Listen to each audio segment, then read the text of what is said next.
Hello and welcome back to another Mound and Blade Warband video. As usual, I hope you're all keeping well and safe in the time of this pandemic, and thank you very much to all those who have recently subscribed and liked and been commenting on the videos and have watched quite a few of them. It really does make a difference, so please make sure if you're new to this channel that you actually do comment, like and subscribe. It really does mean a lot and it really does help this channel out. You do see a massive difference with the algorithms. From one moment it favours you, the next moment it's not with you. So it really does make a big difference if you do subscribe, like and comment. And obviously I hope that you enjoy the content. So today's video is me raiding Caravans with Ned Stark here. So after taking the last castle and having to defend it and having to recruit loads of troops, I'm now noticing a bit of a deficit in my economy, as a lot of the early businesses that helped us out to gain a profit are now kind of, it's a case where they're not producing enough money, potentially because we're at war with 3 different kingdoms, or potentially they're no longer the most profitable, and unfortunately you can't sell that business as far as I'm aware and buy a different one that's going to make you a lot more money.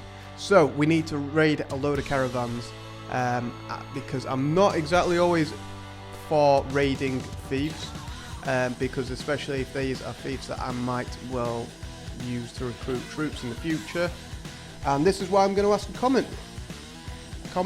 question right now. So if you write these comments in the chat below, I will read them. So, do you prefer to raid thieves or caravans? Why as well? And I know that it can be very different time to time, depending on the thief, depending on where it is in the territory, and potentially the caravans, why you won't always raid them, why you will raid them other times. But that's my question, so if you chuck your opinion down below of what you do, that'd be very much appreciated, and I will watch them come in, and I will comment on them and give my pence, as it were.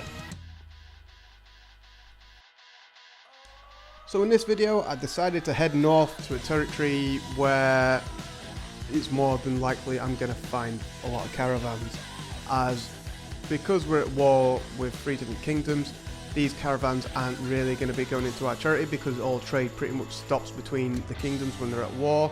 So if Kingdom of Rhodoks are at war with 3 different kingdoms, all them kingdoms aren't going to be sending caravans to the Kingdom of Rhodoks and back between their own territories.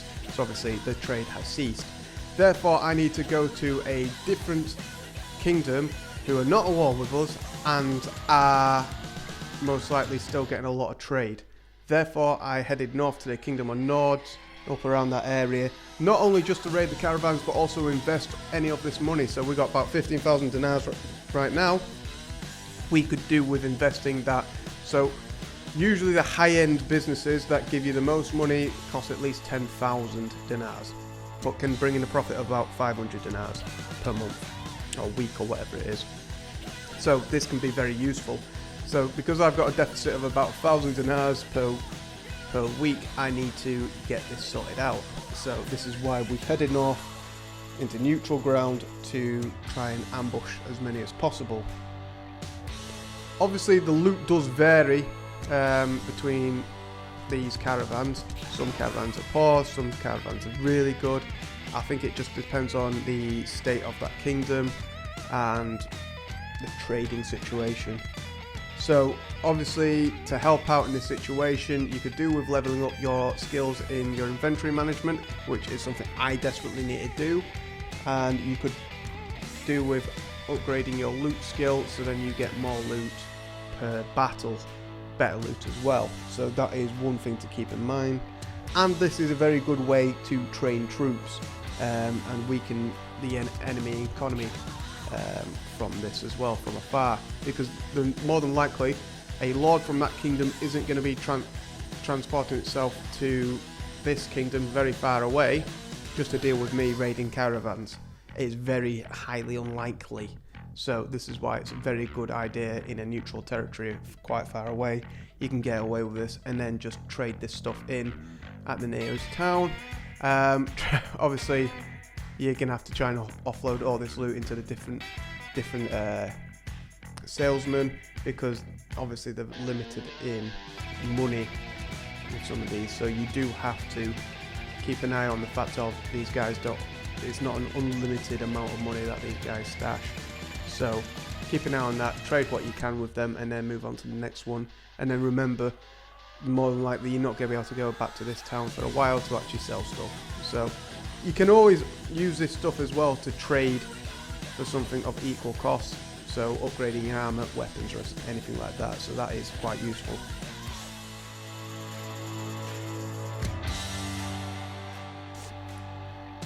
So usually, when you do raid caravans or thieves, you do get a dishonor rating, you do get a decrease in that, and you do decrease your relations with kingdoms. So this is something to keep in mind.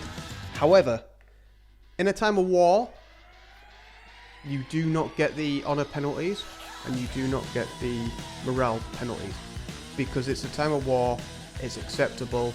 Yes, you're still going to get a decrease in the relation between you and that kingdom, and they will remember that you have actually raided these.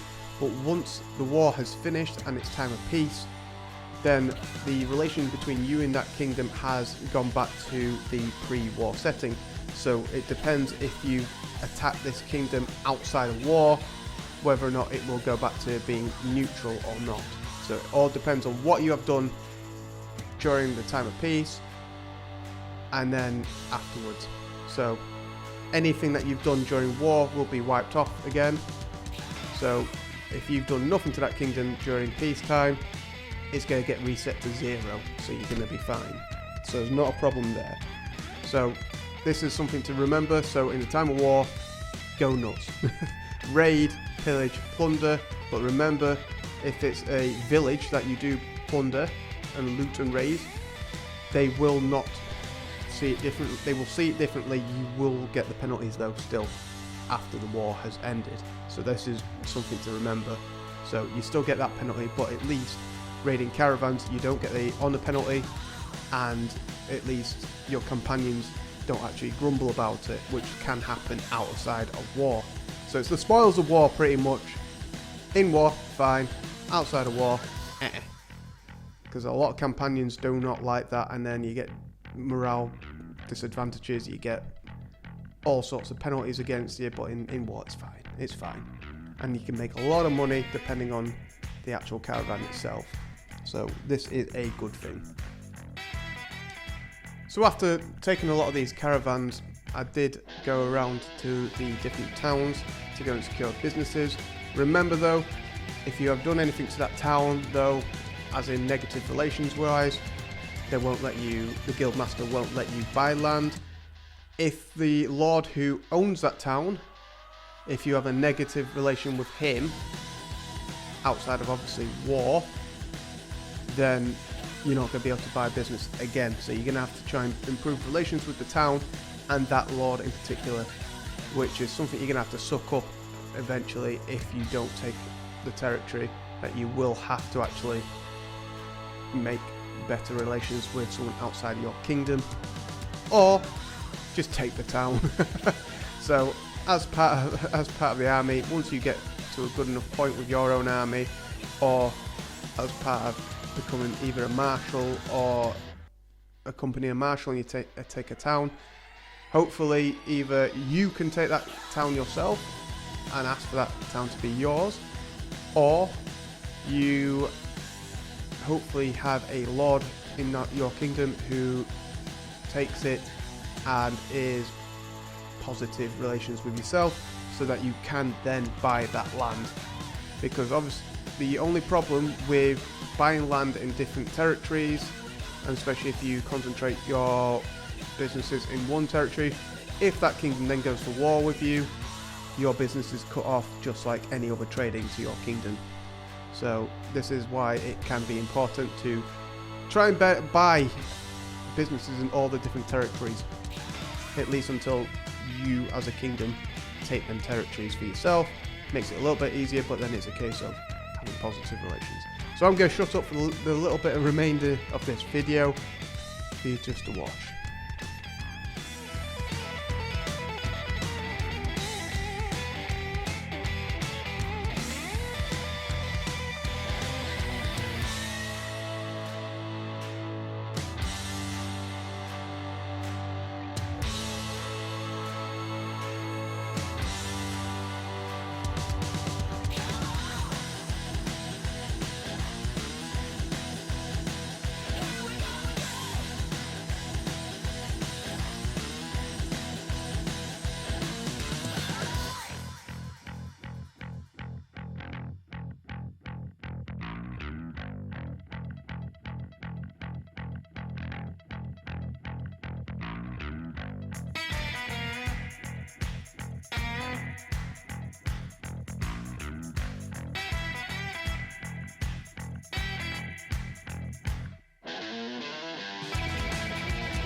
So I hope that you've liked this video, you've liked the content, and you've enjoyed it, you found it a little bit useful, and it's a case of, it's just a bit of a chill out video, raiding convoys, caravans and all sorts. So like I said before, please let me know which you prefer to raid. Do you prefer to raid caravans or villages? And put that in the comment section below and give me a reason why as well. Give your opinion on it. I always like to look at the comments and I do respond to them. And I do appreciate it. So make sure you do that, and you make sure that you please like and subscribe as well. That is very important. It really does mean a lot, and it really does help out the channel a lot, especially as I'm about to go back to work. So thank you very much for watching this video. Make sure you hit that subscribe button and you hit that like button. Thank you very much. See you next time.